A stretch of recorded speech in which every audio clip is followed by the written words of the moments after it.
The most vivacious girl at the dance. The sub-basement level wasn't nearly as nicely decorated, in Maureen's opinion, as the upper public floors of the library. The librarian led them from the elevator to a locked glass door, and a tiny woman with very short hair buzzed them in. The tiny woman insisted that the librarian lean forward so she could carefully inspect the name tag hanging from a lanyard around her neck. Then the tiny woman turned to Maureen and Miss 3.92, the ones who were causing this fuss, the ones who wanted to tour the archive. She made them both sign into a book and show their IDs. Miss 3.92's Rosary College student ID was apparently acceptable, but Maureen's old staff ID badge from Edgewood College was not. "It's a Dominican college," said Maureen, "in Madison. The Cincinnati Dominicans, just like Rosary. This is almost 3 years old," said the woman. "Fall semester, 1990. And so Maureen had to dig out her Wisconsin driver's license, which, thank goodness, was not expired. A middle-aged man in the uniform of a private security agency sat silently watching the whole process from a desk a few feet behind the tiny, strong-willed woman. Maureen wondered why they needed them both. Was the woman not large enough to deter potential thieves and vandals? Was the man not verbal enough, not determined enough, to ensure that all visitors signed in correctly? When every detail from her license had been carefully recorded, taking up 3 full lines in the book, Maureen turned toward her left, where the librarian and Miss 3.92 were waiting. Miss 3.92 smiled. The librarian looked impatient. Behind them, Maureen saw a long row of space-saving archival shelving. The invitation had made it sound as if Sister Eunice's papers would be kept in their own special room. But Maureen couldn't believe there would be so much. "Is this all this for my sister?" "Oh, no," said the librarian. "Of course not. This is our entire archive. Sister Martin's papers are part of it."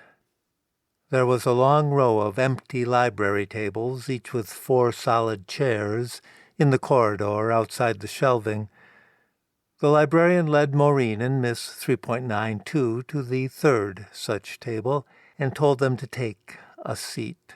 The shelving units here were all crammed close together, but each had a 3-pronged crank for moving it side to side.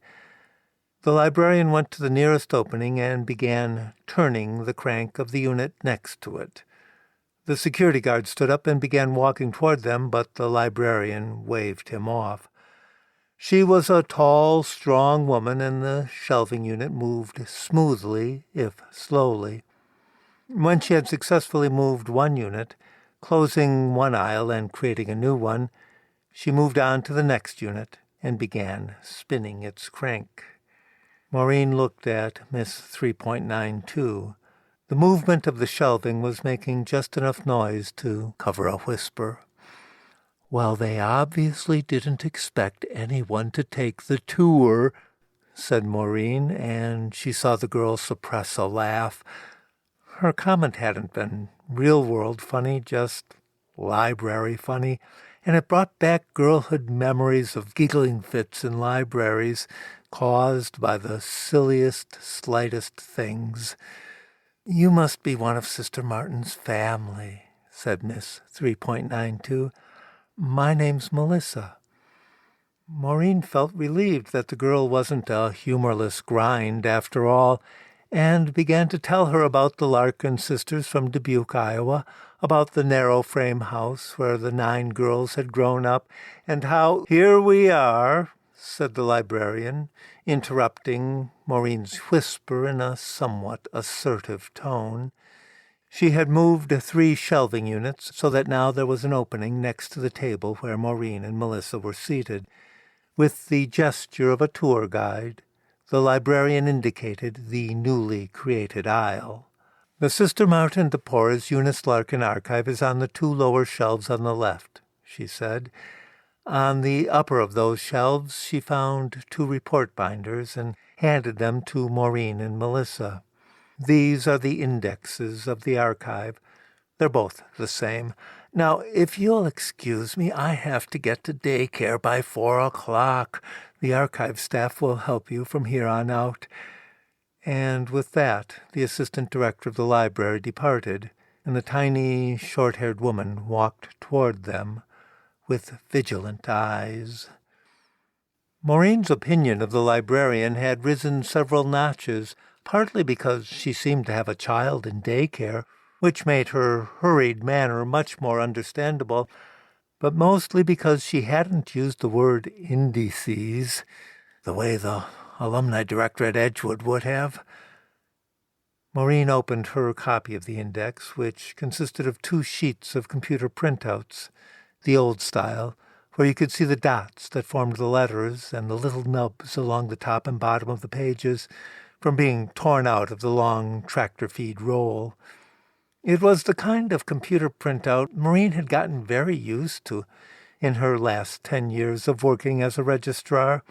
These pages, the cheapest kind of paper, not nearly good enough to print a student transcript, official or unofficial, were bound in heavy gray-green cardboard covers and absurdly over-secured with steel-pronged fasteners. Well, it's only an index, Maureen thought, explaining to herself why the library had decided to put cheap paper in archival binders. In any case, it was the index of her famous sister's life work. Maureen was very grateful that someone had gone to the trouble. Most of the text on the 2 pages was in Italian, or in the numbers and abbreviations of libraries, which, as far as Maureen was concerned, was also a foreign language. Maureen scanned the list, looking for something she might be able to understand. One section caught her eye. Pre-Dominican Life, Dubuque, Iowa. Well, that might be interesting, thought Maureen. Miss 3.92 must have found something as well, for they both stood up at the same time. "You go first," said Miss 3.92. "Please." "Thank you, Melissa," said Maureen. Maureen took her index with her into the narrow aisle, that temporary pathway just barely wide enough for one person. So my sister's archive is on the bottom 2 shelves on the left-hand side. Maureen couldn't help but feel a little bit disappointed, but she told herself, it's an archive. They need to save space. The shelves were about 2/3 full, mostly filled with storage boxes made of the same heavy gray-green cardboard as the index binder. The boxes didn't have titles, just catalog numbers. Maureen checked her index, which was very difficult to read in this light, and saw that she was looking for SRMARP008-014. Would that be 1 box, or 6, or 7? Maureen wasn't sure. On one shelf, there was a row of books, like a regular library shelf, and periodicals boxes, the kind with notches cut in one corner. It looked like the magazines were all in Italian and in black and white. Normally, Maureen loved magazines, but these looked, well, boring. Next to one of the periodicals boxes was a copy of Warrior Daughter Saint. Maureen hesitated for a long moment, then pulled it out and opened it. This is that first edition, she thought, looking at the opening pages. The one that doesn't mention Nora Eunice's involvement. She felt a twinge of something. Whatever it is that people feel when they know the real story, and the official story doesn't match. But then she saw that there was another copy of Warrior Daughter Saint on the next shelf, and that one had the more colorful dust jacket of the later editions. Had the librarians noticed the difference? Did it matter to them? In the book in her hand, Maureen read a dedication to the loving community at the Cincinnati Mother House, with a special mention of Sister Inez, who so tenderly cared for this book. It was signed by Sister Eunice Larkin, with her old name, Sister Martin de Porres, in parentheses. Maureen thought for a moment. Eunice must have written this in 1974, during her visit home for Mother's funeral. Maureen closed the book and put it back on the shelf. After a little bit of looking, Maureen found SRMARP 008-014, which turned out to be a single box. She located the metal handles on the side and began to pull the box toward her, but a voice interrupted. No, we'll take care of that." It was the tiny woman, the guardian of the archive, who had apparently been watching Maureen's every move from the end of the aisle. The woman raised one hand to summon the security guard, and with the other gestured to Maureen to get out of the way. Maureen obediently stepped out of the shelving system and saw the guard lumbering toward them. The tiny woman led him into the aisle, pointed to the box, and watched as he picked it up. From having pulled the box an inch or two, Maureen knew that it wasn't all that heavy, but the man, with his prominent belly, looked as if he might have a heart attack carrying it. He placed it on the nearest library table. Miss 3.92 had already stood up to give him room, and then the tiny woman came over and solemnly took the lid off the box. "If you need any help with the contents, just raise your hand." Maureen thanked both of them, very warmly, she thought, then waited for a few moments, smiling. After the man had turned and begun walking back to his desk, and the woman had finally stepped a few feet away, Maureen reached inside the box. The first thing she found was a diploma from a high school graduation. Mazzucchelli High School for Girls, 1927. Maureen didn't recognize the name. Was there a Catholic high school for girls in Dubuque in the 20s? Maureen had heard something about a room in the old convent next to the cathedral. Eunice must have been a scholarship girl. The Larkin family could never have afforded tuition, however absurdly small it might seem today, not with 8 younger sisters at home. Well, 7, when Eunice would have started high school. And then I came along. Miss 3.92 came out of the shelving, carrying 3 books and a couple of magazines, which apparently she was allowed to carry herself. She sat down at the opposite corner of the table. Maureen reached back into her box, hoping to find more treasures from that vanished Dubuque, maybe something about her grandparents, of whom she knew very little. But all she found was a stack of composition books. Maureen pulled the stack out, which left the box completely empty. That seemed wrong, as if it were somehow a negation, a wiping away of Eunice's early life, a negation, that is, of the few things that Eunice herself had not wiped away on her own, by living for more than 60 years a life of renunciation. Maureen quickly found the diploma in its dark leather case and put it back into the depths of the box, just so something would be there. Then she turned her attention to the bundle before her. 11 matching composition books, tied together with twine. The twine seemed to be of a more recent vintage than the books themselves. Maureen undid the knot and picked up the top composition book. She opened it and saw page after page of perfect cursive handwriting. There were a few fountain pen splotches, almost artistic in their delicacy, but most pages were marred by the presence of another pen, another hand, a red ballpoint that had annotated, underlined, and drawn boxes and arrows all over the place. Maureen had only to open 3 of the 11 composition books to be certain of what she had found.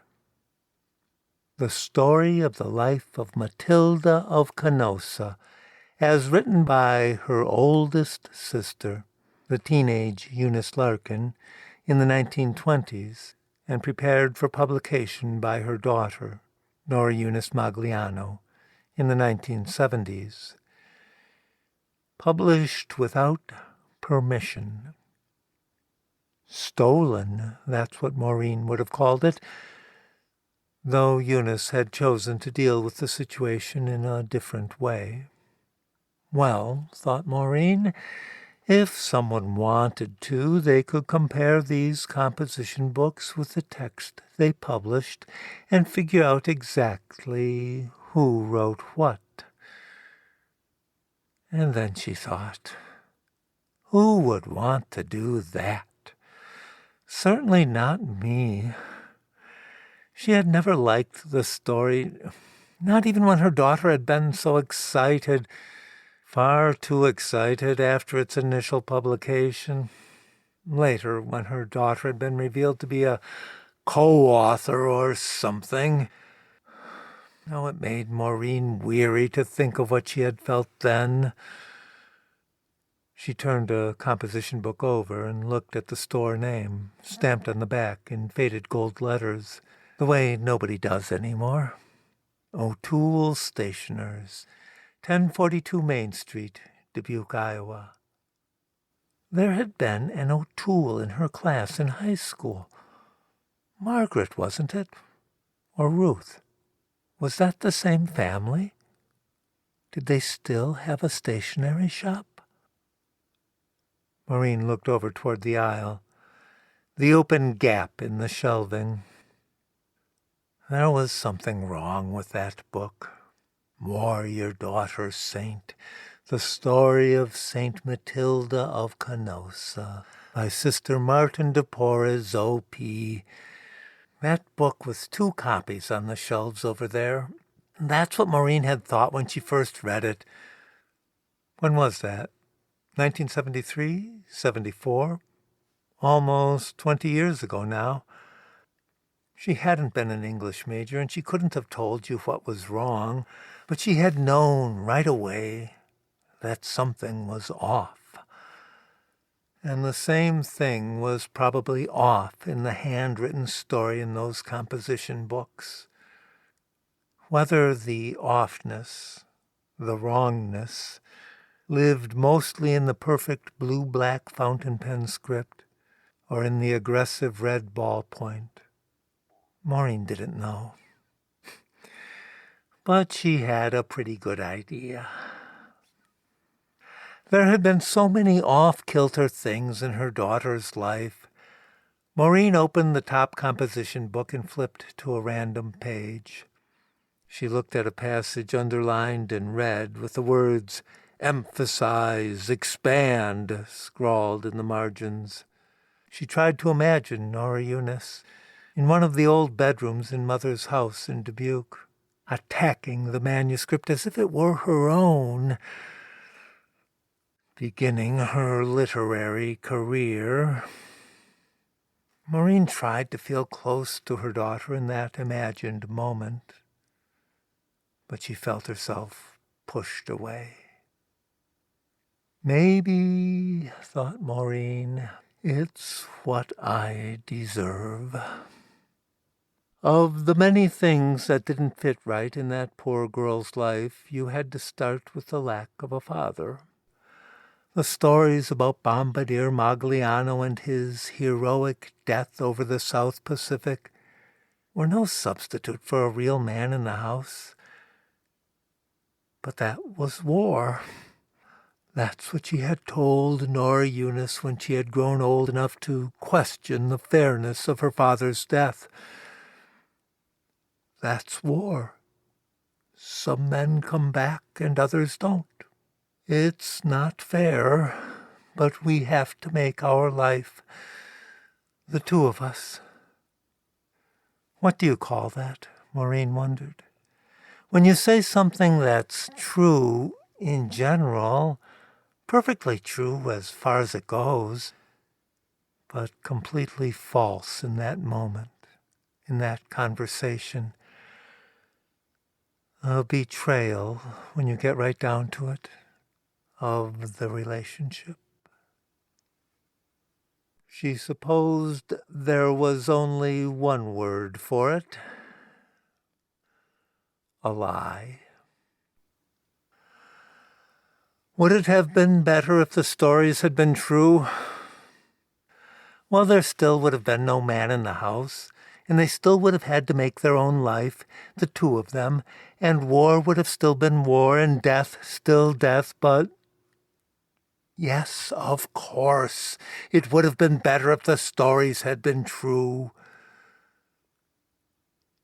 And the stories weren't entirely false. There really had been a Lieutenant Magliano, and he really was a bombardier, and Maureen really had kissed him one night at a USO dance in Chicago. I was the most vivacious girl at the dance, Maureen had told her daughter, and Lieutenant Magliano was the most handsome soldier. Even those things were true as memory can be. And it was true that the dashing bombardier had died somewhere in the Pacific Theater. Maureen didn't know whether it was in battle or in some random accident, but she was quite sure that Lieutenant Magliano had died, and that his next of kin was an old uncle in San Francisco. She had spent the last 2 years of the war working in a Navy records office in Chicago, and she had checked quite carefully before taking his name. It was all legal. When her daughter was born, the birth certificate said, Nora Eunice Magliano. There were some blank lines on the certificate, but you couldn't blame those poor people at the hospital. They were so overworked. There was a war going on.